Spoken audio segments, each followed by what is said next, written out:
بسم اللہ الرحمن الرحیم الحمدللہ والصلاة والسلام علی سیدنا محمد وعلی آلہ واصحابہ اجمعین. الحمدللہ والصلاة والسلام علی سیدنا محمد وعلی آلہ واصحابہ اجمعین. اما بعد، ہماری اس نشست میں پیارے رسول صلی اللہ علیہ وسلم کی سیرت، آپ کی زندگی کا ولادت سے لے کر آپ علیہ الصلاۃ والسلام کا دنیا سے جانا، زندگی کے جتنے پہلو ہیں انشاءاللہ اس کا تذکرہ آپ حضرات کے سامنے آئے گا. ایک بات تمہیدی طور پہ عرض کرنی ہے کہ سیرت نبوی کے جو تذکرہ ہے، اتنا تذکرہ محض واقعات سے آگاہی یا آپ کے زمانے میں جو حوادثات پیش آئے اس کا علم حاصل کرنا، یا ایک تاریخی طور پہ اس کی معلومات کا مل جانا اور اس سے واقفیت حاصل کرنا، اس انداز سے سیرت کا تذکرہ بالکل مناسب نہیں ہے. سیرت کا تذکرہ، سیرت کا مطالعہ، سیرت کا سننا، اس کا اصل مقصد یہ ہے کہ مسلمان اسلامی زندگی کو، اسلامی حقائق کو، اسلامی احکام کو پیارے رسول صلی اللہ علیہ وسلم کی زندگی میں عملی طور پہ، عملی شکل میں دیکھ سکے. سیرت کا تذکرہ ہو، سیرت کا مطالعہ ہو، سیرت کا سننا ہو. یہ اس لحاظ سے نہ سنا جائے کہ یہ کچھ واقعات سے آگاہی ہو جائے گی، تاریخی طور پہ کچھ احوال میرے سامنے آ جائیں گے، جیسے کسی شخصیت کے تذکرہ، کسی خلیفہ کا تذکرہ، کسی تاریخ ساز افراد کی زندگی کا تذکرہ. تو رسول اللہ صلی اللہ علیہ وسلم کی زندگی کا تذکرہ اس انداز سے مناسب نہیں ہے، بلکہ آپ علیہ الصلاۃ والسلام کی جو سیرت سنی جائے، اس کا جو تذکرہ کیا جائے، اس کا اصل مقصد یہ ہے کہ مسلمان آپ کی عملی زندگی میں اسلام کی تصویر دیکھ سکے، آپ کی عملی زندگی کی شکل میں اسلام کے احکامات کو سمجھ سکے کہ سیرت نبوی کے اندر یہ احکامات کس انداز سے عملی طور پہ ان کی شکل تھی. اس لیے کہ پیارے رسول صلی اللہ علیہ وسلم کی زندگی اور آپ کی شخصیت یہ اسلامی احکام کا سب سے اعلیٰ نمونہ ہے. تو اس مقصد کے تحت سیرت کا تذکرہ ہونا چاہیے، سیرت کا سننا چاہیے، تاکہ پیارے رسول صلی اللہ علیہ وسلم کی زندگی سے اور آپ کے احوال کے تذکرے سے آپ علیہ الصلاۃ والسلام کی جو شان نبوت ہے، جو آپ کی شان رسالت ہے، وہ سمجھ میں آئے کہ آپ کی جو سب سے بڑی خصوصیت کہ آپ اللہ کے رسول ہیں، آپ خاتم النبیین ہیں، آپ امام المرسلین ہیں، وہ حیثیت، اس کی وضاحت آپ کے سامنے آئے اور ان کی عظمت اور محبت میں اضافہ ہو. اور پھر ایک انسان کے سامنے آپ کے تذکرے سے ایک اعلیٰ اور اشرف زندگی کے ہر معاملے میں، زندگی کے ہر شعبے میں ایک عظیم نمونہ ہمیشہ آنکھوں کے سامنے رہے. اس لحاظ سے سیرت کا تذکرہ ہو. اس لیے کہ رسول اللہ صلی اللہ علیہ وسلم کے بارے میں بتایا گیا، لَقَدْ كَانَ لَكُمْ فِي رَسُولِ اللَّهِ أُسْوَةٌ حَسَنَةٌ.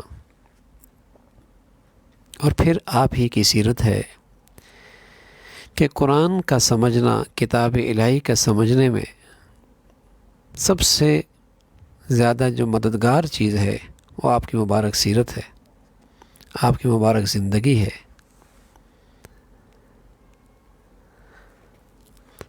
اسی طرح اگر کوئی دائی ہے، کوئی معلم ہے، کوئی مربی ہے، تو آپ کی سیرت کے تذکرے سے تربیت کا، تعلیم کا ایک خوبصورت نمونہ اس کے سامنے آ جائے، تاکہ تعلیم و تربیت میں چاہے شاگردوں کی ہو، چاہے اولاد کی ہو، چاہے ماتحتوں کی ہو، اس میں کوتاہی نہ کی جائے۔ تو رسول اللہ صلی اللہ علیہ وسلم کی سیرت کے تذکرے سے یہ مقاصد حاصل ہو سکتے ہیں، اور انہی مقاصد کو سامنے رکھ کر سیرت کے تذکرے کی بھی جائیں، سنی بھی جائیں، کہ پیارے رسول صلی اللہ علیہ وسلم کی زندگی چونکہ تمام اجتماعی پہلوؤں پر بھی اور انفرادی پہلوؤں پر بھی آپ کی سیرت حاوی ہے، آپ کی زندگی اس پر حاوی ہے، کہ آپ کی زندگی میں یہ ملتا ہے کہ آپ ایک ایسے نوجوان تھے جو کردار کا صاف اور اپنے قوم کے لوگوں اور معاشرے کے افراد کے ساتھ انتہائی امانت دار۔ آپ کی زندگی سے ایک ایسے دائی کا نمونہ بھی سامنے آتا ہے جو لوگوں کو حکمت اور شاندار نصیحت کے ساتھ اللہ والا بناتا ہے، اللہ سے جوڑتا ہے، اور اپنے پیغام کی تبلیغ کے راستے میں پوری طاقت صرف کر دیتا ہے۔ یہ آپ کی زندگی میں نظر آتا ہے، اور ایک ایسا سربراہ حکومت کا نمونہ سامنے آتا ہے جو اعلیٰ مہارت کے ساتھ اور شاندار اور انتہائی حکمت کے ساتھ قومی معاملات کو، قومی زندگی کو اور قومی زندگی کے معاملات کو سنبھالتا ہے، نمٹاتا ہے۔ آپ کی زندگی میں ایک ایسا شوہر کا نمونہ ہے جو اپنی بیوی کے ساتھ اچھا برتاؤ کرتا ہے، ایسے باپ کا نمونہ ہے جو اپنی اولاد کے ساتھ پیار محبت سے پیش آتا ہے، ایک ماہر فوجی سپہ سالار اور ایک سمجھدار اور دور اندیش سیاستدان کا نمونہ سامنے آتا ہے، اور ایک ایسے مسلمان کا نمونہ سامنے آتا ہے جو اپنے رب کا عبادت گزار اور اس کی طرف یکسو ہو کے رہتا ہے۔ فَإِذَا فَرَغْتَ فَانْصَبْ، اور اپنے اہل عیال اور اپنے ساتھیوں کے ساتھ اور اپنے ہم نشینوں کے ساتھ انتہائی لطف اور مٹھاس کی زندگی، شفقت کی زندگی آپ کی سیرت میں نظر آتی ہے۔ تو سیرت کی جو تذکرہ ہے نا، وہ ان پہلوؤں کو سامنے رکھ کر سنا جائے کہ ہمارے سامنے ایک صحیح زندگی کا نمونہ، زندگی کے ہر شعبے کے لیے ہماری آنکھوں کے سامنے رہے، اور پھر اللہ رب العزت ہمیں بھی اس سانچے میں ڈھلنے کی اللہ ہمت اور توفیق نصیب فرما دے۔ تو سب سے پہلے رسول اللہ صلی اللہ علیہ وسلم کی جو ابتدائی زندگی ہے، ولادت، آپ کا نسب، آپ کا دودھ پینا، تو سب سے پہلے آپ کا نسب ہے۔ آپ محمد ہیں صلی اللہ علیہ وسلم، بن عبداللہ، بن عبد المطلب، بن ہاشم، بن عبد مناف، بن قصا، بن کلاب، بن مرہ، بن کعب، بن غالب، بن فہر، بن مالک، بن نضر، بن کنانہ، بن خزیمہ، بن مدرک، بن الیاس، بن مضر، بن نزار، بن معد اور بن عدنان۔ یہ جو حصہ آپ کا نسب کا ہے، اس پر تمام ماہرین کا اتفاق ہے، کوئی اختلاف نہیں۔ اس کا جو اگلا حصہ ہے اس میں رائے مختلف ہیں، اس سلسلے میں کوئی بات اعتماد سے نہیں کی جا سکتی۔ البتہ یہ بات بالکل طے ہے کہ عدنان حضرت ابراہیم علیہ اسماعیل علیہ السلام جو حضرت ابراہیم کے بیٹے ہیں، خلیل اللہ ہیں، ان کی نسل سے تھے۔ حضرت عدنان جو تھے وہ حضرت اسماعیل کی نسل سے تھے۔ تو رسول اللہ صلی اللہ علیہ وسلم کو اللہ نے بہترین قبائل، پاکیزہ نسلوں سے آپ کا انتخاب فرمایا۔ آپ کے جو سلسلہ نسب ہے، کسی بھی مرحلے میں جاہلیت کی گندگی بالکل نہیں آنے پائی۔ محدث کبیر امام مسلم رحمۃ اللہ علیہ فرمایا کرتے کہ رسول اللہ صلی اللہ علیہ وسلم نے ارشاد فرمایا کہ اللہ نے اسماعیل کی اولاد میں کنانہ کو منتخب فرمایا، کنانہ میں سے قریش کو منتخب فرمایا، اور قریش میں سے ہاشم کو منتخب فرمایا، اور بنو ہاشم میں سے مجھے منتخب فرمایا۔ یہ رسول اللہ صلی اللہ علیہ وسلم نے اپنے بارے میں خود تذکرہ فرمایا۔ تو یہ بات آپ کے نسب کے متعلق ہے۔ آپ علیہ السلام کی جو ولادت ہے عام الفیل میں ہوئی۔ الم تر کیف فعل ربک باصحاب الفیل، سورہ فیل کے اندر یہ ایک اللہ کی قدرت کا ایک عظیم واقعہ پیش آیا تھا جس پر یہ سورت اتری تھی۔ تو اس سال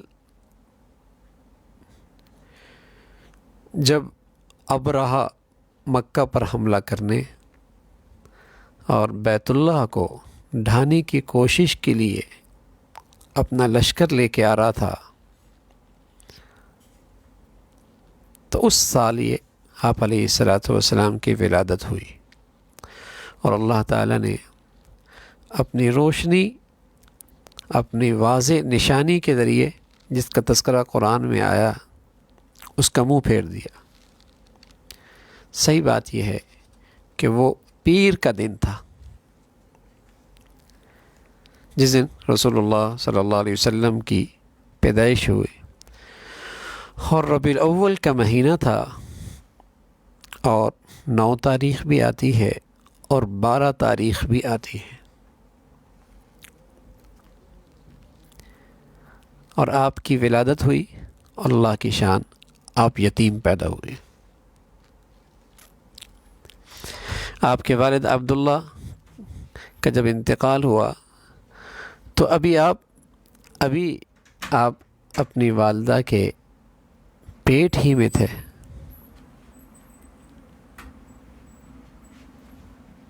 اور آپ کی والدہ کو اس وقت 2 ماہ کا حمل تھا۔ آپ کی پیدائش پر آپ کے دادا عبد المطلب نے آپ کی خبر گیری کی۔ اس زمانے میں عام طور پہ عربوں میں رواج تھا کہ دودھ پلانے کے لیے دیہاتوں میں بچوں کو بھیج دیا جاتا تھا، تو یہ انتظام آپ کے لیے بھی ہوا۔ اس کے لیے بنو سعد کا قبیلہ اور وہاں کی ایک خاتون حلیمہ بنت زہیب کی خدمات حاصل کی گئی۔ انہیں منتخب کیا گیا کہ آپ کو ان کے حوالے کر دیا جائے اور وہ اپنے دیہات میں لے جا کر آپ کو دودھ پلائے۔ اور اس بات پر سب کا اتفاق ہے کہ بنو سعد کے علاقے میں اس سال بڑی خشک سالی تھی، کھیتیاں سوکھی ہوئی تھیں، چارہ بالکل نہیں تھا، جانوروں کے تھنوں میں دودھ نہ تھا۔ پیارے رسول صلی اللہ علیہ وسلم جو ہی حلیمہ کے گھر پہنچے اور ان کی گود میں سکون پایا تو ان کے گھر کے ارد گرد سبزی سرسبز اور ہریالی آ گئی۔ سبحان اللہ۔ چنانچہ ان کی بکریاں روزانہ شام کو جب گھر آتی تو خوب سیر ہو کے آتی، اور ان کی چھاتیاں دودھ سے بھری ہوتی تھی۔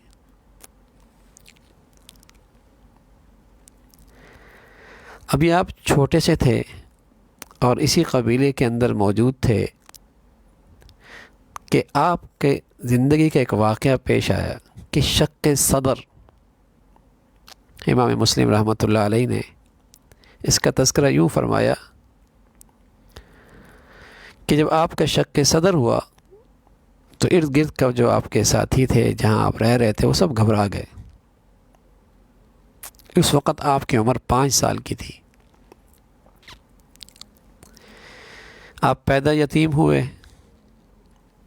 اس وقت آپ اپنی ماں کے پیٹ میں 2 مہینے کے تھے، ابھی آپ کی عمر 6 سال ہی کی ہوئی تھی کہ آپ کی والدہ آمنہ کا بھی انتقال ہو گیا، اور آپ پورے طور پہ اپنے دادا عبد المطلب کی کفالت میں آ گئے۔ اللہ کی شان، ابھی 2 سال ہی اور ہوئے تھے اور آپ کی عمر 8 سال ہوئی تھی کہ آپ کے دادا کا بھی انتقال ہو گیا۔ اس کے بعد آپ کے چچا ابو طالب نے آپ کی سرپرستی اور کفالت کی ذمہ داری اٹھائی۔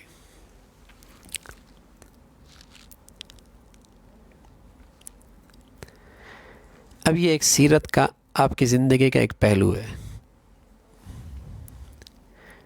تو اس سے ہمیں بہت ساری چیزیں،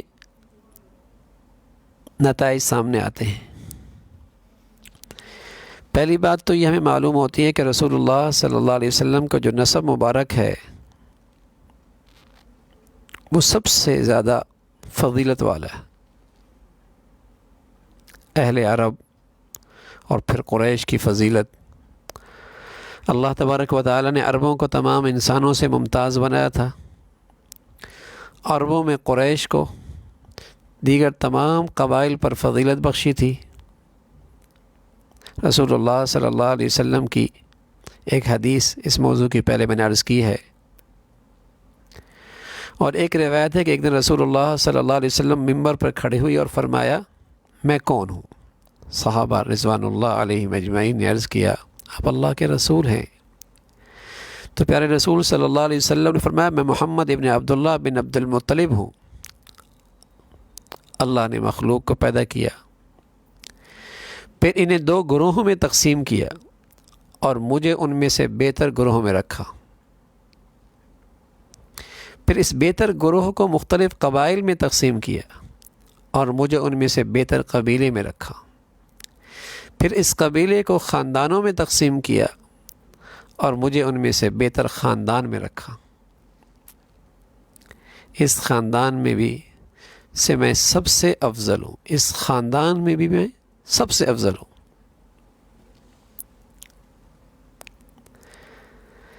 تو یہ بات ہمیشہ پیش نظر رہے کہ رسول اللہ صلی اللہ علیہ وسلم سے محبت کا تقاضا یہ ہے کہ اس قوم سے بھی محبت کی جائے جس میں آپ تشریف لائے، اس قبیلے سے بھی عقیدت کا اظہار کیا جائے جس میں آپ کی ولادت ہوئی۔ یہ محبت اور عقیدت افراد اور نسل سے نہیں،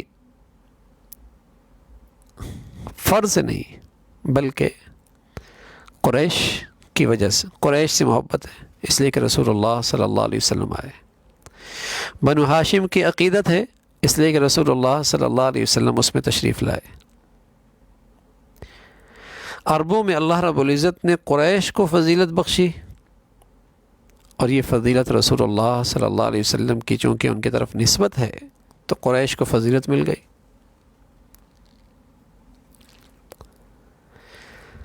اور دوسری اس میں، اس سیرت کے اس پہلو کے اندر دوسرا نتیجہ یہ نکلتا ہے کہ رسول اللہ صلی اللہ علیہ وسلم یتیم پیدا ہوئے، اور یہ کوئی اتفاقی بات نہیں کہ آپ یتیم پیدا ہو گئے،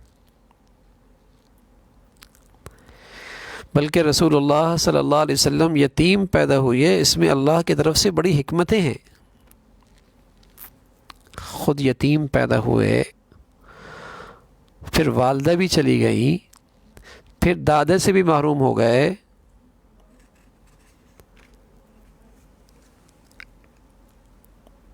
تو ایسے حالات میں اللہ رب العزت نے بڑی حکمتیں رکھی تھیں۔ اس میں سب سے بڑی حکمت یہ تھی کہ لوگوں کو یہ پتہ چل جائے اور ان کو یہ خیال ہی نہ آئے، یہ شبہ ان کے اندر نہ پیدا ہو کہ رسول اللہ صلی اللہ علیہ وسلم کو ان کے والد نے سکھایا ہوگا، یا دادا کا بڑا نام تھا تو ساری یہ چیزیں دادا کی وراثت میں ملی ہوں گی.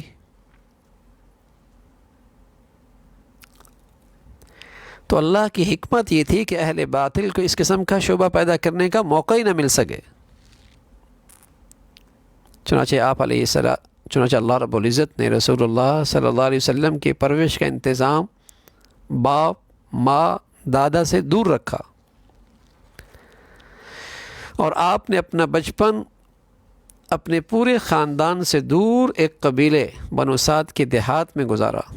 پھر جب دادا کا انتقال ہوا اور آپ کے چچا ابو طالب کی کفالت میں آ گئے، جو ہجرت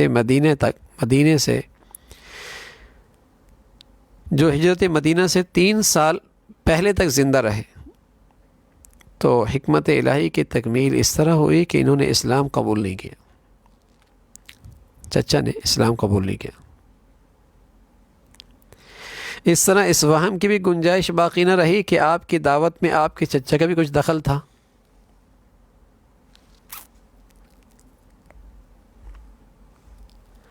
تو یہ ساری حکمتیں ہیں اس میں جو اللہ نے اس نظام میں رکھی کہ آپ بغیر والد کے دنیا میں تشریف لائے. کچھ عرصے کے بعد والدہ بھی چلی گئیں، دادا بھی چلے گئے، یتیمی میں آپ کی پرورش ہوئی. اسی طرح ہمیں تیسری چیز یہ معلوم ہوئی کہ جب آپ علیہ الصلاۃ والسلام حلیمہ کے گھر پہنچے تو اس کے اطراف کے علاقے میں خوب ہریالی ہو گئی. حالانکہ اس سے پہلے وہ خشک تھا، چٹیل میدان تھے،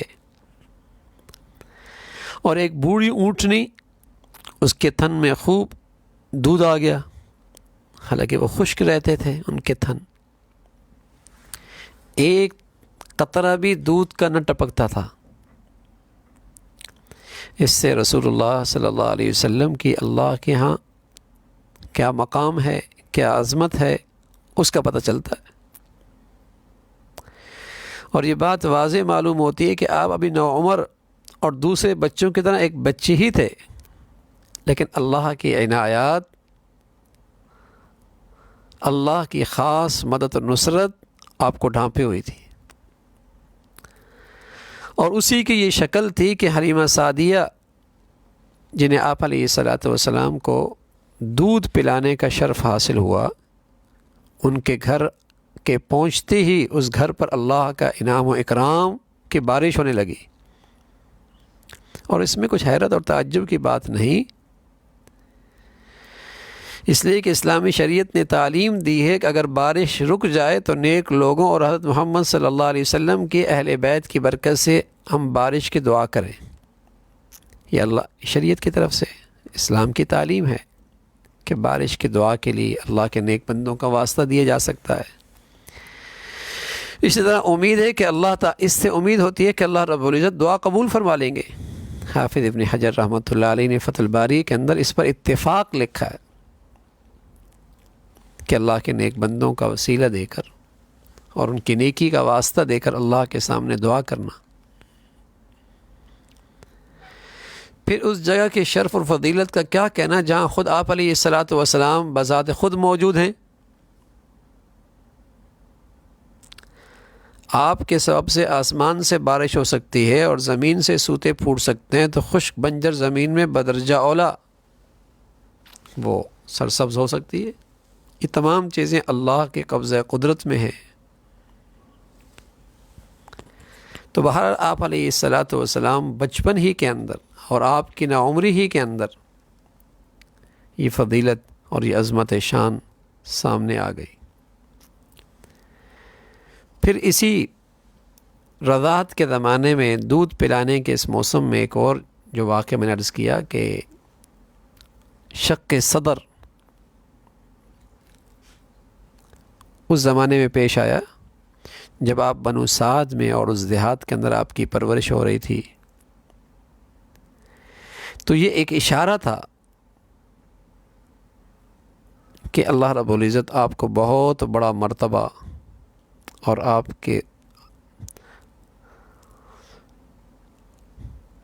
کے سینے کو انوار و برکات سے اس عمر کے اندر ہی ایسا مبارک بنا دیا۔ حضرت انس بن مالک فرماتے ہیں کہ جبرائیل امین رسول اللہ صلی اللہ علیہ وسلم کے پاس آئے اور آپ علیہ الصلاۃ والسلام اس وقت بچوں کے ساتھ کھیل رہے تھے۔ انہوں نے آپ کو لے کر زمین پر لٹایا، سینہ مبارک شق کیا، اس میں سے دل نکالا، پھر اس میں سے لوتھڑے کی مانند ایک چیز نکالی اور کہا یہ شیطان کا حصہ ہے۔ پھر دل کو ایک سنہری تشت میں رکھ کر آب زمزم سے دھویا اور اچھی طرح صاف کر کے اس کو اپنی جگہ واپس رکھ دیا۔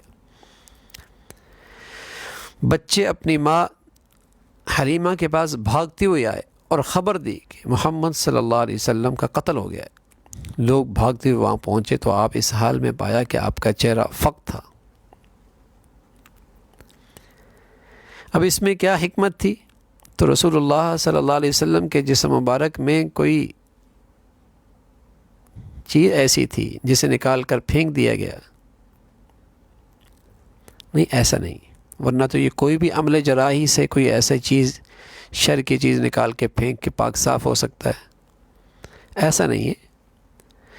بلکہ اس کی حکمت یہ تھی کہ رسول اللہ صلی اللہ علیہ وسلم کا معاملہ شہرت پائے اور لوگوں کو معلوم ہو جائے کہ آپ کو بچپن ہی سے مختلف مادی وسائل کے ذریعے وحی کے لیے تیار کیا جا رہا، آپ کے اندر وہ استعداد پیدا ہو جائے کہ جو آپ پر انوار و برکات کی بارش ہونے والی ہے، وحی کے ذریعے وہ استعداد کے لیے آپ کو تیار کیا جا رہا کہ جب آپ رسالت کا اعلان کریں تو لوگ بآسانی آپ پر ایمان لے آئیں اور آپ کی تصدیق کریں۔ اس لیے یہ شق صدر اور اس انداز سے اللہ رب العزت نے یہ انتظام فرمایا۔